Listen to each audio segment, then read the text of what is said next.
Somewhere, right now, a woman is about to give birth with no hospital, no doctor, and no idea how long it will take.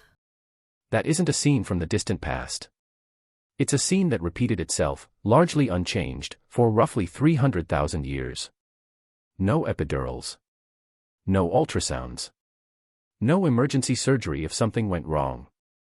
Just a body, a fire, and the people willing to stay close. For most of human history, this wasn't a crisis. It was Tuesday. But here's the strange part. Human birth is unusually difficult compared to almost every other animal on Earth. Why would evolution build something so painful, so risky, into the most essential act a species performs? The answer comes down to a collision between two things your ancestors needed at the same time. The first is intelligence. Starting around 2 million years ago, the human brain began expanding rapidly, generation after generation.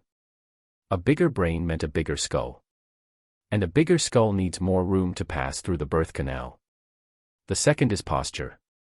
Around that same stretch of time, your ancestors committed fully to walking upright on two legs.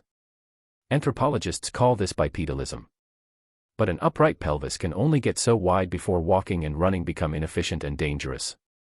So picture the trap. A skull that keeps demanding more space. A pelvis that can't afford to give it. Both essential. Both non-negotiable. Both aimed at the exact same narrow passage. Anthropologist Sherwood Washburn named this contradiction back in 1960, calling it the obstetrical dilemma. And it explains something that still shapes your life today, whether you've ever thought about it or not. Human babies are born earlier, developmentally, than almost any other primate. A newborn chimpanzee can grip its mother's fur within hours of birth. A human newborn can't even support its own head. You were born unfinished, because finishing the job inside the womb would have meant a head too large to deliver. Now reconstruct the scene properly. You are a woman living around 40,000 years ago, somewhere in what is now Central Europe. It's night.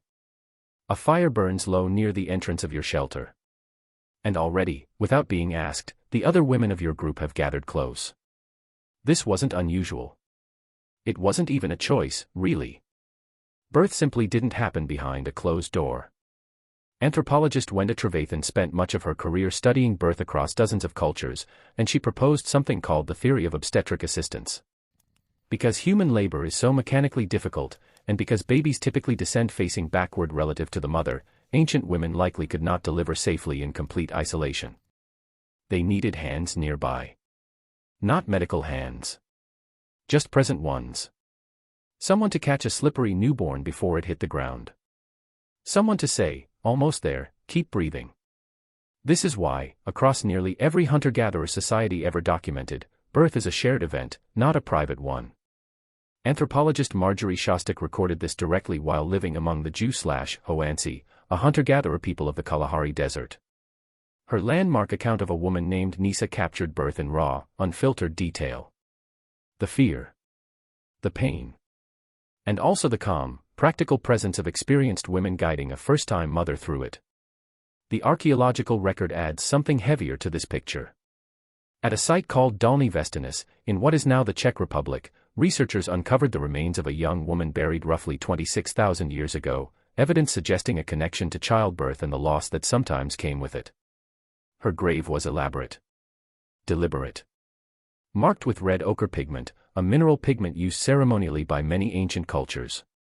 Whoever she was, her community didn't simply move on. They mourned her the way you'd mourn someone whose loss reshaped the group around her. Bioarchaeologist Karen Rosenberg, who has spent decades studying the evolutionary history of human childbirth, has argued that maternal and infant mortality were powerful forces shaping how early human communities organized themselves. Support during labor wasn't just compassion. It was strategy. A band that lost too many women to childbirth didn't survive long as a band. So what did that support actually involve? Cross-cultural studies of traditional birthing practices show recurring patterns worldwide. Upright or squatting positions, letting gravity assist labor rather than fight it. Warm water when it was available, to ease tearing and pain. Herbal knowledge passed from woman to woman, refined over generations, though rarely written down anywhere. It didn't need to be. It lived in memory, taught hand to hand, body to body. And here's the twist that surprises most people. You'd expect that as human societies advanced, birth became progressively safer. It didn't, at least not right away. As agriculture spread and populations settled into denser villages and early cities, maternal mortality in many regions may have actually gotten worse before it improved. Crowded settlements meant more disease.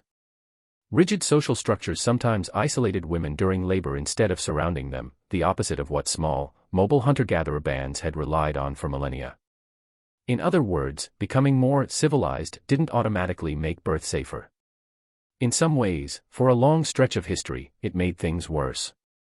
It took the widespread adoption of hand-washing and antiseptic technique in the 1800s, followed by safe blood transfusion and emergency surgical delivery in the 20th century, to finally push maternal mortality down to levels your distant ancestors could never have imagined possible. Think about what that means for you, reading this right now. If you exist at all, it's because a long, unbroken line of women survived something your body is still, biologically, built to struggle with. The obstetrical dilemma never went away. Your skull is still large. Your pelvis is still narrow. What changed isn't the difficulty.